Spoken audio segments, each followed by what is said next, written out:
Vous, si ça chauffe et qu'il y a une mobilisation générale, vous êtes prêt à prendre les armes pour aller vous battre contre les Italiens et défendre la France? Bah non, parce que la violence ça amène à rien et puis ça veut rien dire quoi. L'Italie c'est un peu comme la France avec une autre langue.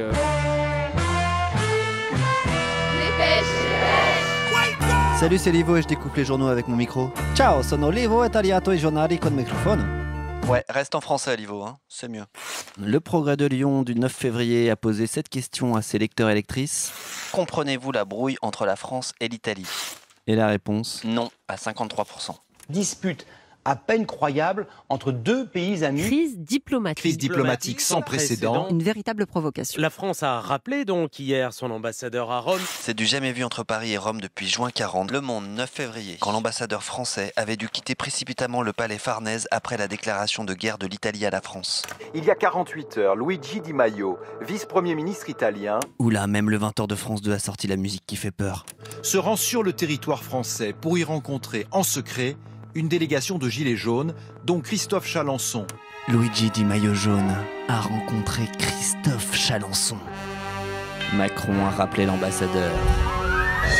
Et si Matteo Salvini de la Ligue du LOL du Nord fait une manif avec Éric Drouet, la France va positionner des blindés dans le tunnel du Mont Blanc. S'il y a une mobilisation générale, vous êtes prête à prendre les armes pour aller vous battre contre les Italiens? Contre les Italiens, je sais pas. Le JDD 10 février. J'ai pas encore d'avis en fait. Dans la presse italienne, les razzias des groupes LVMH et Kering sur les fleurons italiens du luxe ont été comparés au pillage napoléonien. Je pense pas qu'on soit vraiment prêt à ça, les gens de notre génération. Mais Bah ouais, mais s'il faut défendre la France là, parce que là ils sont Mis dans la merde tout seul, le gouvernement. Je vois pas pourquoi moi j'irais me battre pour la connerie qu'a fait le gouvernement quoi. Le Figaro, 8 février. Salvini fustige l'attitude de la France face aux activistes italiens réfugiés dans l'Hexagone. En théorie, moi j'ai un avis favorable à l'extradition. Bon, Mitterrand, il n'a jamais autorisé à faire extrader les gens comme moi et autres gens. Alors lui, c'est mon voisin Toto, ancien militant des Brigades Rouges. Il est là depuis que Mitterrand avait protégé les anciens activistes italiens des procès politiques qui les attendaient au pays. Toi, tu risques quoi si tu retournes en Italie? Il devait risquer à peu près une quinzaine, une vingtaine d'années.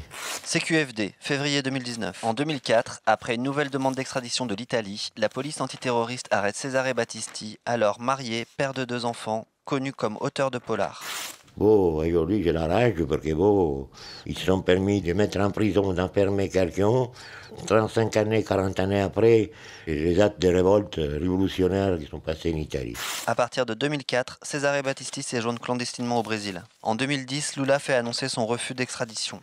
Mais en octobre 2018, Bolsonaro, candidat à la présidentielle brésilienne, promet qu'en cas de victoire, il livrera Battisti à l'Italie. Pour le moment, je ne me fais pas souci parce que bon, demandant donné que Macron, il attaque tous les jours Salvini et Salvini attaque Macron, d'un côté, on était tranquille. Mais Salvini et Macron, c'était des bons copains. Je pense qu'à ce ici, il avait déjà organisé des bus vers Rome à Fiumicino et les prisons italiennes. Bref, moi, de toute façon, je m'en fiche de Macron, je m'en fiche de Salvini. Un, il est facho, l'autre, il est opportuniste capitaliste président de la République. C'est des gens du pouvoir de merde, ils me font chier. Voilà. Nous ne nous occupons pas de juger la politique intérieure italienne. J'espère que les Français vont se libérer de leur très mauvais président. Crise diplomatique sans précédent. Situation grave. Accusation outrancière. Attaque sans fondement. Ingérence. C'est-à-dire l'ingérence. Pour moi, ingérence c'est un privatif et ingérence en fait c'est les gens qui gèrent quand même. Donc tu gères dedans. Je comprends pas, c'est le fait d'être en... prendre la place de quelqu'un qui gère alors que c'est pas notre position. Le Monde, 9 février. Le Quai d'Orsay dénonce des ingérences de la part des 2 vice-présidents du Conseil italien. On peut voir une forme d'ingérence quand un chef de gouvernement vient visiter quelques opposants, mais l'ingérence est beaucoup plus directe, beaucoup plus franche et beaucoup plus évidente quand en réalité on aide un régime en place à se débarrasser de ses opposants. Et c'est exactement ça que vient de faire la France une nouvelle fois au Tchad. C'est malheureusement pas la première fois. Le Monde, 8 février. Au Tchad, la France au secours d'Idriss Déby. Thomas Borrell, porte-parole de l'association Survie, qui milite contre la France-Afrique. Les avions de chasse français auraient conduit une vingtaine de frappes selon une source militaire et détruit une vingtaine de véhicules qui peuvent convoyer chacun jusqu'à 10 combattants. C'est-à-dire que l'armée française est finalement intervenue pour aider directement le dictateur en place contre des groupes d'opposition. Est-ce qu'on peut rappeler qui est Idriss Déby, enfin quel type de dirigeant il est?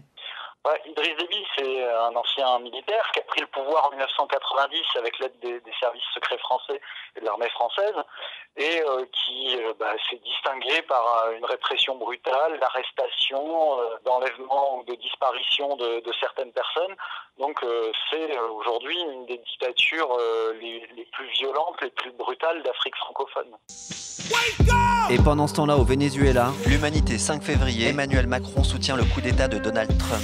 La France reconnaît le principal opposant qui s'est autoproclamé président. N'est-ce pas au sens strict, Jean-Yves Le Drian, de l'ingérence? C'est une tentative de notre part de faire en sorte que la crise vénézuélienne se règle dans le calme. Mais de l'ingérence, vous refusez le terme? Ce n'est pas de l'ingérence, c'est une demande démocratique. Qu'est-ce que vous en pensez, vous, l'ingérence? L'ingérence. Ingérer. Déranger.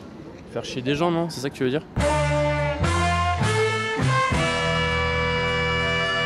Et on continue d'ingérer la démocratie et de faire chier les gens la semaine prochaine. En attendant, bon anniversaire aux Iraniens et vive le président Bouteflika. Allez, en souvenir de la paix pour la France et l'Italie. Et de la bonne vieille époque avec Sarkozy et Berlusconi. Pour la Saint-Valentin, faites-vous 24 000 baci! Con 24 000 baci, oggi saprai perché l'amore vuole un istante 1000 baci, 1000 carezze vuole allora. arteradio.com